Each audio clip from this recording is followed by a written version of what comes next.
Remember, in TOEFL Speaking Task 4, there is no reading. Yay. So you're simply summarizing a 90-second or so university-style lecture on an academic topic.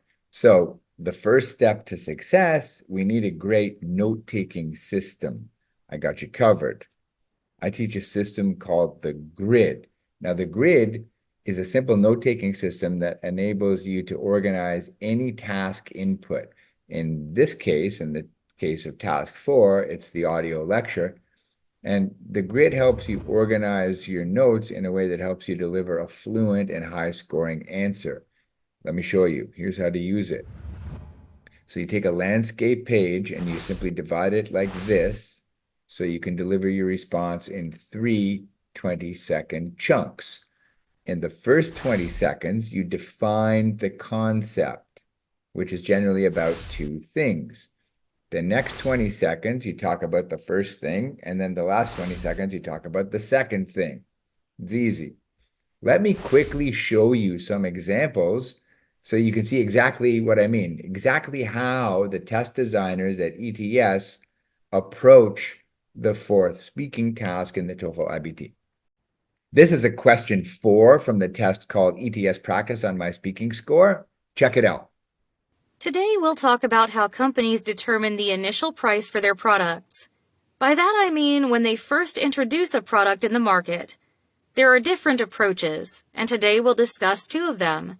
They are quite different, each with their own advantages. Now notice, the first part is the concept introduction and definition. In this case, it's the pricing strategies, right? And how companies use pricing strategies, how companies determine how pricing is set for new products.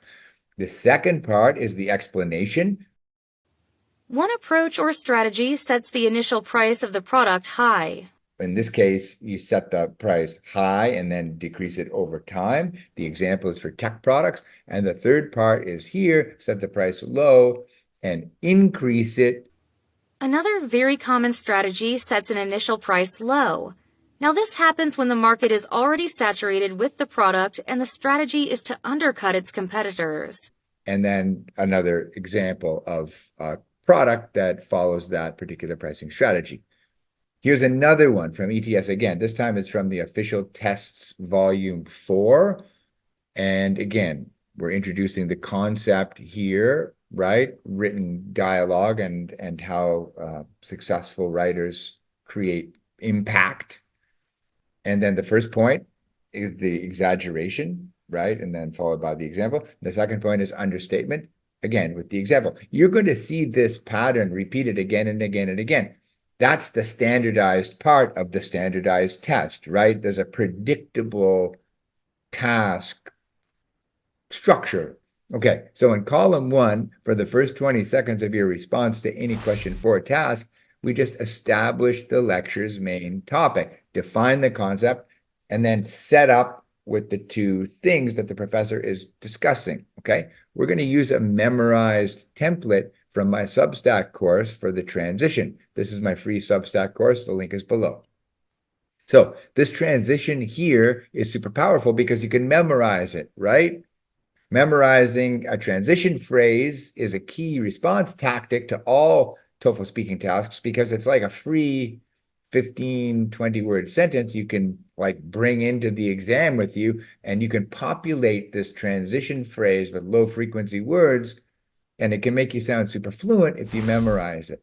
Okay, so that transition phrase goes here on your template. Figure out a way to jot it down in a way that you can recall it easily on test day. Now let's do a real one together, okay? Let's listen to the first part of a lecture. Take notes with me. This is the first part of the Q4 task from my speaking score. It's called ETS Prep. Listen.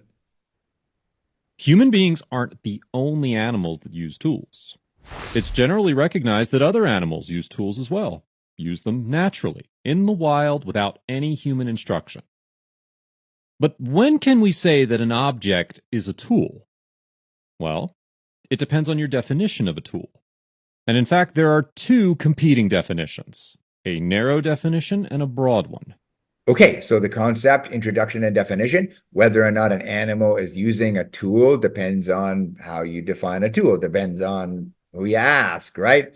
There are 2 main ways you can define a tool, with the narrow definition and the broad definition. So I have enough here to populate my first column with some very useful notes. Let's listen to the second part. The narrow definition says that a tool is an object that's used to perform a specific task, but not just any object. To be a tool, according to the narrow definition, the object's got to be purposefully changed or shaped by the animal, or human, so that it can be used that way. It's an object that's made. Wild chimpanzees use sticks to dig insects out of their nests, but most sticks lying around won't do the job. They might be too thick, for example. So the sticks have to be sharpened so they'll fit into the hole in an anthill or the insect nest. The chimp pulls off the leaves and chews the stick and trims it down that way until it's the right size. The chimp doesn't just find the stick. You could say it makes it in a way. I know the second part is going to be about the narrow definition, right? Because that's the structure of this task. So what is the narrow definition? The narrow definition states that the animal has to modify it in some way, right? And then the example is the chimpanzee. So we know the part 3 is coming is the broad definition. That's coming. We can predict that, right? But the broad definition says an object doesn't have to be modified to be considered a tool. The broad definition says a tool is any object that's used to perform a specific task. For example, an elephant will sometimes use a stick to scratch its back. It just picks up a stick from the ground and scratches its back with it. It doesn't modify the stick, it uses it just as it's found. And it's a tool under the broad definition, but under the narrow definition it's not because, well, the elephant doesn't change it in any way. So the broad definition says that the animal doesn't modify it. And the example here is the elephant scratching his back. Okay, good. Here is my high scoring response. Look at my notes and listen to my response. The link, by the way, to this SpeechWriter report is below, so you can review it and listen to it and check it out. The lecture is a brief discussion of how animals use tools and what exactly constitutes a tool. Basically, the professor describes a tool as something that has two definitions, depending on your point of view, a broad definition and a narrow definition. And in the lecture, he elaborates on these definitions and provides examples to illuminate the distinction. First, the professor explains the narrow definition of a tool. He asserts that under this narrow definition, a tool is something that is deliberately modified by an animal to perform a specific task. For example, he mentions that some wild chimpanzees find these sticks and remove the leaves and sharpen them somehow to dig out bugs from the ground to eat. Second, the professor explains the broad definition of a tool. He points out that under this broad definition, a tool is simply anything that an animal uses for a particular purpose.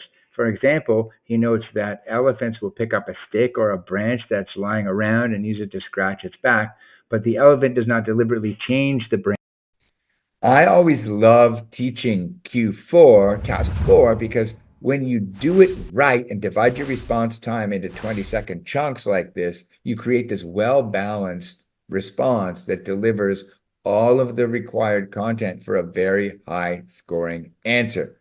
Okay, so your task is now to practice with the grid, structuring your responses to TOEFL Speaking Question 4. When you're ready, only when you're ready, you can get those responses scored on my speaking score using SpeechWriter. That's the same AI assessment scoring engine that's going to be evaluating your responses on test day. So it's super handy to have that data so you understand where you might be underperforming.